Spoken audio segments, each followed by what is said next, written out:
अलीकडे ॲप्सच्या माध्यमातून कर्ज सहजपणे मिळू लागलंय, पण असं कर्ज अनेकांसाठी डोकेदुखी ठरत आहे. कर्ज वसुलीसाठी अनेकांना त्रास दिला जात असल्याचं प्रकरण उघडकीस येत आहे. तसंच यातून गंभीर गुन्हे देखील घडत आहेत. आंध्र प्रदेशात कर्जाच्या कारणामुळे एका तरुणानं आत्महत्या केली आहे. कर्ज वसुली करणाऱ्या ॲप एजंटनं तरुणीच्या पत्नीचे एडिटेड फोटो मित्र आणि कुटुंबियांना पाठवल्यानं व्यथित झालेल्या तरुणानं टोकाचं पाऊल उचललंय.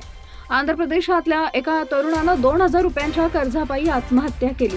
कर्ज वसुली करणाऱ्या ॲप एजंटनं तरुणाच्या पत्नीचे एडिटेड फोटो मित्र आणि कुटुंबियांना पाठवले. या लाजिरवाण्या प्रकारामुळे तरुणानं टोकाचं पाऊल उचललं. नरेंद्रचा 28 ऑक्टोबर रोजी त्याच्या प्रेयसीशी आंतरजातीय प्रेमविवाह झाला होता. हे दाम्पत्य विशाखापट्टणममध्ये राहत होतं. नरेंद्र मच्छीमार होता. खराब हवामानामुळे तो काही दिवसांपासून कामावर गेला नव्हता.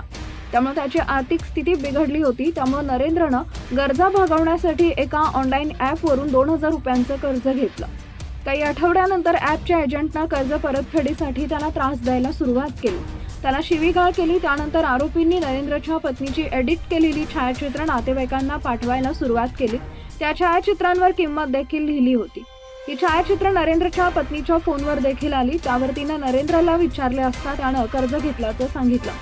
दोघांनी पूर्ण कर्जाची परतफेड केली तरी देखील एजंट्सकडून धमक्या आणि त्रास देणं सुरूच राहिलं.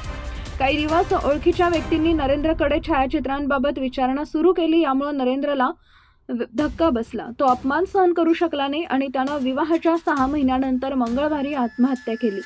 या घटनेमुळे कर्जवसुलीच्या चुकीच्या आणि गुन्हेगारी पद्धतीवर पुन्हा एकदा प्रश्नचिन्ह निर्माण झालेलं आहे. दरम्यान आंध्र प्रदेशात घडलेली अशा प्रकारची ही तिसरी घटना आहे. नांदियाल जिल्ह्यात एका तरुणीनं ॲप्स एजंटच्या धमक्यांमुळे आत्महत्येचा प्रयत्न केला, पण पोलिसांनी तिला वाचवलं. ऑनलाईन कर्ज देणारी ॲप्स कागदपत्रांची प्रक्रिया सोपी करून सहज देतात. त्यामुळे कर्ज वसुलीच्या अमानवीय पद्धतीवर सातत्यानं प्रश्न उपस्थित होत आहेत.